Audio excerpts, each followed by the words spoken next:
বাংলাদেশের যতগুলো স্থাপনা নির্মিত হয়েছে তার মধ্যে এই মসজিদটি অন্যতম একটা শ্রেষ্ঠ স্থাপনা। কথিত আছে এই মসজিদ নির্মাণে মানুষের পাশাপাশি জিনেরও নাকি সহায়তা নেওয়া হয়েছিল। আসসালামু আলাইকুম, ফরহাদ মনির আছি আপনাদের সাথে। এই মুহূর্তে আমি আছি লক্ষ্মীপুর জেলার সেই ঐতিহাসিক জিনের মসজিদ বা আবদুল্লাহ মসজিদ, বা যেটাকে আবার আবদুল্লাহ সাহেবের মসজিদে অনেকে বলে থাকে, সেই মসজিদের ঠিক সামনে।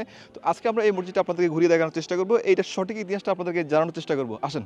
একসময় লক্ষ্মীপুরের রায়পুর উপজেলার এই জায়গাগুলো ছিল জনমানবহীন বিরানভূমি। যুগে যুগে এইখানে আগমন ঘটে অনেক ধর্মসাধকদের। রায়পুরের এক সম্ভ্রান্ত মুসলিম পরিবারে জন্মগ্রহণ করেন মৌলভী আবদুল্লাহ সাহেব। উচ্চশিক্ষা লাভের জন্য তিনি ভারতে পাড়ি জমান। আসার পথেই তিনি দিল্লিতে কিছুদিন অবস্থান করেন। সেখানে তাকে দিল্লি শাহী মসজিদ খুব আকৃষ্ট করে। দেশে ফিরে তিনি দিল্লি শাহী মসজিদের আদলে এই মসজিদ নির্মাণ করেন, যেটা দৈর্ঘ্য 110 ফুট, প্রস্থ প্রায় 70 ফুট। মসজিদের ভিটির উচ্চতা প্রায় 15 ফুট, 13 ধাপ সিঁড়িযুক্ত এবং এর দেয়াল প্রায় 8 ফুট প্রশস্ত, যেটা আমি দেখে খুবই অবাক হয়েছিলাম। এই মসজিদের অন্যতম একটা ইন্টারেস্টিং বিষয় হচ্ছে দক্ষিণাংশে একটা বিরাট প্রকোষ্ঠ রয়েছে, যেটাতে সবসময় কালো পানিতে পূর্ণ থাকে। এছাড়াও 20 ফুট নিচে নাকি 3 কামরা বিশিষ্ট একটা গোপন ইবাদতখানা রয়েছে, যেখানে আবদুল্লাহ সাহেব ধ্যান ও ইবাদত করতেন। মসজিদের উপরে রয়েছে বড় 3টি গম্বুজ, সামনে রয়েছে বিশাল একটা দিঘি এবং একটা মিনার রয়েছে 25 ফুটের, যেটা বর্তমানে ভেঙে গেছে। জনশ্রুতি রয়েছে অসংখ্য জিনেরা মিলে এই মসজিদ রাতের আঁধারে নির্মাণ করেন এবং অনেক বছর তারা এখানে ইবাদত করেন। গভীর রাতে নাকি তাদের জিকিরের আওয়াজ ভেসে আসতো। অনেকে মনে করেন নিচের যে পুকুর রয়েছে সেখানে তারা গোসল করত। আমরা মসজিদে গিয়ে অনেক তাবলিগের ভাই থেকে দেখতে পাই যারা দাওয়াতি কাজ করে যাচ্ছিল।